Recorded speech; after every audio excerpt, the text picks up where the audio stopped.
raadiyoonii Dirree Shaggar. raadiyoonii Dirree Shaggar. raadiyoonii Dirree Shaggar.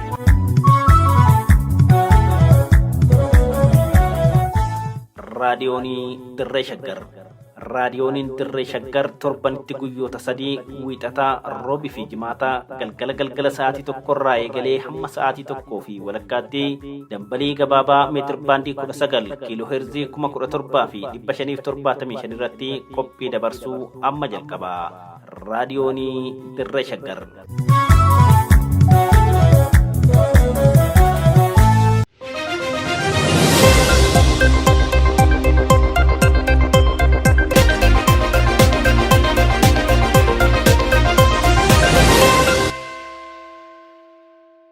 Ashamaa harka fuune akka murtan kabajamtoota dhaggeeffattoota raadiyoonii Dirree Shaggar raadiyoonii Dirree Shaggarraa oduu guyyaadhaa qabannee dhiyaaneerraa jalqaba irrattis hangafoota oduu.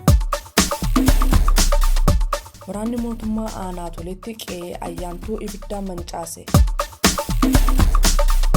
Godina Shawaa Lixaatti uummanni sababa waraanaatiin gandoota baadiyyaarraa buqqa'ee magaalaa Amboo godaanee rakkoo olaanaaf saaxilamuun dhaga'ame kanneen jedhanii fi kanneen biroos kan simbiraan gahu an Iftuu Galataati.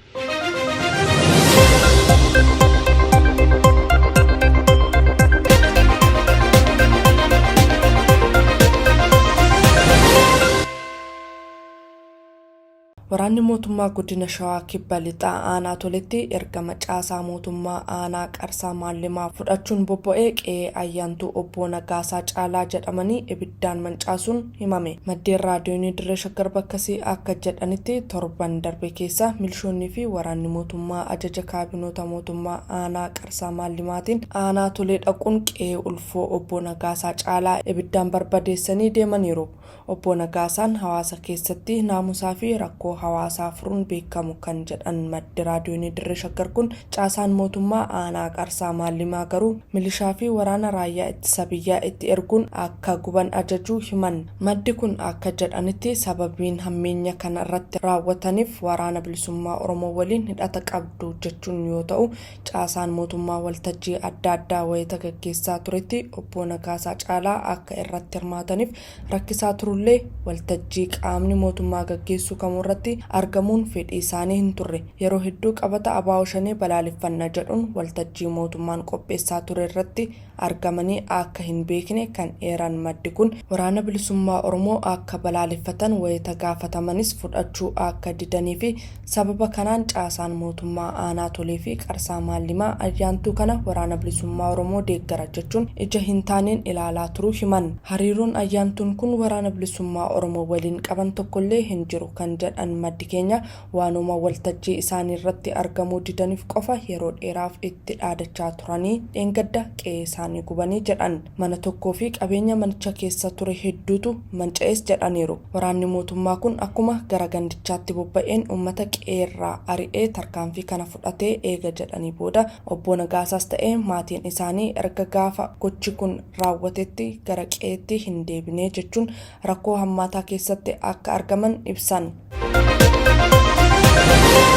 Odeessuma waraana mootummaa wajjin wal qabateen waraanni mootummaa Bilxiginnaa aanaa Gidaamitti namoota nagaa ajjeesuun ibsameera. Godina Qeellam Wallaggaa aanaa Gidaamitti jiraataan aanichaa tokko raadiyoonii Dirree Shaggaritti akka himanitti waraanni mootummaa gaafa amajjii 13 bara 2024 aanaa Gidaamii magaalaa Qeellam keessatti nama nagaa maqaan isaa obbo Shibbiruu Shifarraa jedhamu karaarraa eega qabee booda rasaasa itti roobsuun ajjeeseera. Hidhanni obbo Shibbiruu Shifarraa waraana bilisummaa Oromoo waliin qaban hin jiru kan jedhan maddi raadiyoonii Dirree Shaggar kun waraanni mootummaa caasaa shaneeti eega ittiin jedhee booda ajjeesee reenfasaa magaalaa walakkaatti akka gate himan. Uummanni aanichaa haalaan dararamaa jiraachuu kan dubbatan namni kun torban darbe keessa haaluma wal fakkaatuun lubbuun namoota nagaa hedduu waraana mootummaa Bilxiginnaatiin galaafatamuu eeraniiru. Torban darbe qofa aanaa Gidaamii gandoota Buurii, Abootee fi Qeellam keessatti namoonni nagaan siyaasa kamuu keessaa qooda hin qabne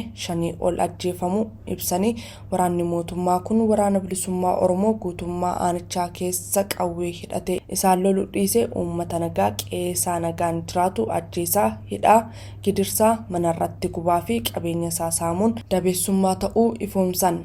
Aanichuma ganda xiilloo jedhamu keessattis uummatatti dhukaasa banuun erga goolaa turanii booda loon uummataa lakkoofsaan 30 caalan lagaa ooffatanii gara mooraa waraanaa isaanitti akka galan namni kun ni mirkaneessu. Gandoota baadiyyaa aanichaa kanneen akka Maleekoo, Warra Waayyuu, Sooyii, Gaara Kormaa fi kanneen biroo keessattis bifuma wal fakkaatuun uummata goolaa jiraachuu himanii waraana bilisummaa Oromootiif tumsitu sababa jedhuun dhukaasa irratti bananii uummata shororkeessuun qeerraa ari'anii rakkoo hammaataaf saaxiluu raadiyoon Dirree Shaggaritti himaniiru jechuun kan gabaase Boruu Lataati. Qonnaan bultoonni godina Shawaa Lixaatti sababa rakkoo nageenyaatiin gandoota baadiyyaa aanaaleerraa buqqifaman magaalaa Ambootti godaanan rakkoo diinagdee fi hawaasummaa olaanaatiif saaxilamanii jiraachuun himame. Jiraataan magaalaa Amboo tokko raadiyoon Dirree Shaggaritti akka himanitti qonnaan bultoonni hedduun aanaalee godinichaa kanneen akka Ilfataa, Gindabarat lamaan, Jalduu, Dirreen Cinnii, Midaaqanyii, Tokkee Kuttaayee fi baadiyyaa aanaa Ambooti sababa waraanaatiin buqqaanii magaalaa Amboo jiraatan rakkoo guddaaf saaxilamanii jiru. Qonnaan bultoonni qe'ee isaaniirra jiraachuu dadhabanii buqqifaman jalqaba magaalaa Amboo akka dhaqaniin maallaqa xiqqoo harkarraa qabaniin mana kiraa fudhatanii jiraachuu akka eegalan maddi kun himanii adeemsa keessa garuu wanti qaban harkaa dhumuusaatiin rakkoo hammaataaf saaxilamanii jiraachuu dubbatu. Qonnaan bultoonni hedduun loon qabanillee osoo hin gurguratin lubbuu isaanii oolfachuuf gara magaalaatti dhufuu himanii yeroo ammaa loon isaanii jiraachuu fi jiraachuu dhabuu wanti beekan akka hin jirree fi madda galii tokkollee dhabuu isaaniitiin waan daa'ima isaanii ittiin nyaachisan dhabuurraan kan ka'e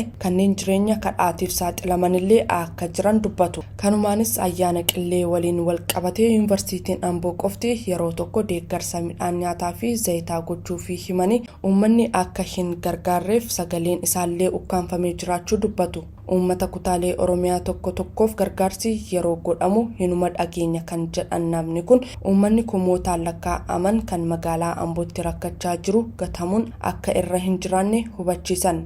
Manguddoonni, dubartoonni fi ijoolleen waan nyaatanii bulan dhabuun magaalaa keessa deemanii nyaata kadhachuu akka jalqaban himanii uummanni takkaa rakkoo akkanaa argee hin beekne yeroo gidiraa kana argu hedduu nama gaddisiisa jechuun uummanni Oromoo hawaasa kanaaf xiyyeeffannoo guddaa kennuu akka qabu jiraataan magaalaa Amboo kun dhaamsa dabarsaniiru. Boruu Lataatu gabaase. Egaa kabajamtoota dhaggeeffattoota raadiyoon Dirree Shaggar oduun har'aaf qabannee dhiyaanne kanumaan gammaa ture waan waliin turtaniif hedduu galatoomaa yeroo gaarii qabaadhaa.